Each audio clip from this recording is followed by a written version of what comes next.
Too soon? Yeah, too soon.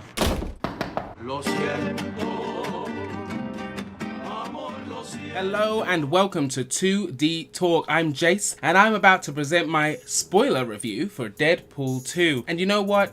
I came out of the theatre after seeing this movie and I was a little deflated, if I'm being honest. After having some time to mull it over and really take a look at what went wrong for me, I've come up with some reasonings. Let me explain. The movie has good points and it has bad points. Let me go through this. Let's start with the cast. Everyone, for the most part, did a great job. Ryan Reynolds once again proves why Deadpool as a character really works on the big screen. Everything he did and said was funny for the most part. Colossus, Negasonic Teenage Warhead and Surge were again in the exact same situation as the former two were in the previous movie, in the first movie. Just tagging along with no thought or depth that went into, their characters, which is fine for their first outing, but by the second, I expect to be a bit more clued up on their motivations, except that they did make Negasonic Teenage Warhead part of the LGBTQ community, which I kind of appreciated. I thought that was pretty good. Felt a little obvious, but I kind of appreciated it. Dopinder. Okay. That was a big problem for me. They turned him from a doughy-eyed admirer into a partially psychotic obsessive, and I didn't like how much more aggressive the character had become, and it wasn't endearing, and it felt really dark, but not in a comic way. It wasn't comically dark, it was just dark, and I didn't appreciate Dopinder in this one at all. Josh Brolin's Cable, well, they did a really good job with the limitations they had, okay? So Cable is a really rich and complex character. In the comics, he's actually the son of X-Men Cyclops and a clone of Jean Grey called Madeline Pryor from the future, and he's infected with a techno-organic virus by the villain Apocalypse, and he has to use his telepathic powers to keep that at bay. None of this was used, obviously, as you saw, but the writers have said that they were saving this for a possible Cable movie, so that's really good considering how much they had to do in the movie. Adding all of that mythology of Cable would have just blown it out too much. Domino, played by Zazie Beetz. Absolutely great. Loved her, thought she was absolutely fantastic, and the joke about her powers not being cinematic enough was brilliant considering that her scenes with her powers in effect were absolutely great. They were some of the best. Her character is able to stave off the Mary Sue stigma that like Rey has from Star Wars, the newest Star Wars that we've got, due to her powers being exactly that. It's exactly about luck, so I thought that was really good. And finally, Russell, played by Julian Dennison. He was just annoying, like really annoying, and Deadpool's need to save him was bordering on ridiculous at times for me. I don't understand why he was so adamant to save him. I know that in the comics he has a thing about not harming kids and protecting kids, but this character, Julian Dennison's character, Russell, was just an absolute douche. And yeah, I understand he'd been taught, I don't know, there was just something about him that just did not click with me. But his powers were really good and visually well represented. Let's talk about the comedy. This is obviously a comedy movie, so let's discuss it. The movie was funny, there's no doubt about that. It made me laugh, definitely. However, at times it felt like a lot of the jokes were regurgitated from the first movie, but as they were so funny then, this kind of 2.0 comedy still works for initial laughs. But looking back on it, I felt kind of cheated. I felt like, okay, so I've heard that, you've still made me kind of laugh, but you got nothing new. Some of the highlights were the Basic Instinct baby legs. Loved them.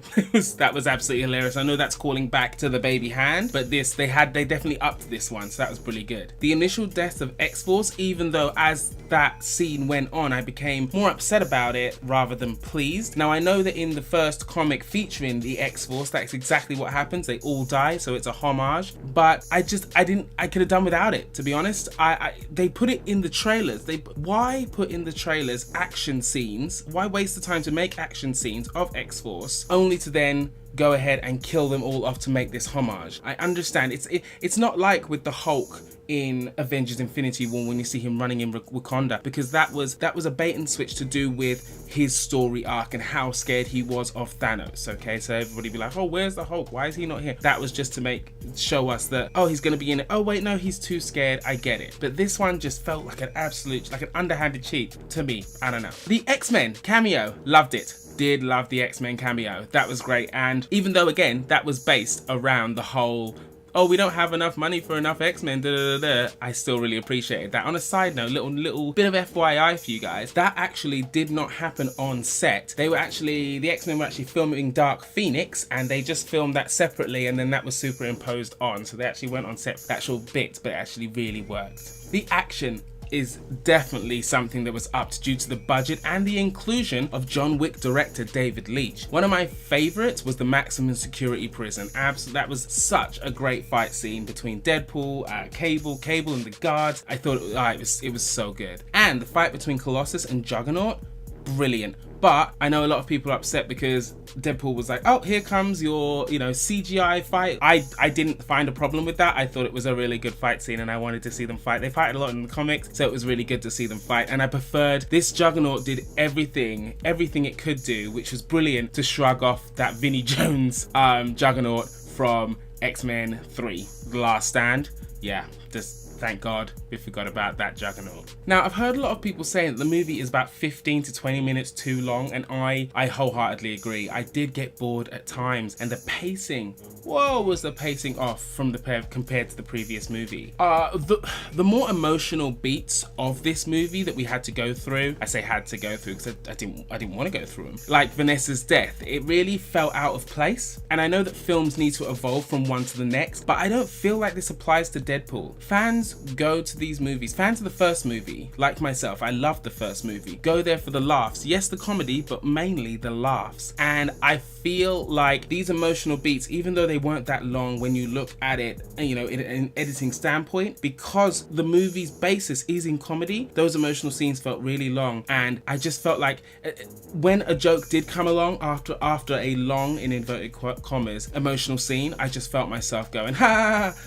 just to kind of get some kind of humor back into it. But yeah, I didn't like the emotional beats of the movie, and it was a bit too long for me. I mean, in conclusion, is Deadpool 2 a good movie? If I was asked, I would have to say it's all right. It's nowhere near as good as the first. And yes, the action scenes are great and bits of the comedy are fresh and hilarious, but it did leave me feeling empty and a little underwhelmed as the credits rolled, Oh, and talking about the credits, that whole bit where he goes back in time and he kills X-Men Origins Wade, and then he shoots Ryan Reynolds before he can take up the role of Green Lantern, it just made me go, wow, enough with your failures already, Ryan Reynolds. Like, you've done it, it's not funny. We've heard you talk about Green Lantern, we've heard you talk about the sewing your mouth shut. I was kind of really bored of it, and that was the last taste in my mouth, that end credit scene, and I was like, oh, okay, no, I didn't like, not aggressively, but just I was tired actually when I came out of it. I'm gonna give Deadpool 2.5 chimichangas out of 5.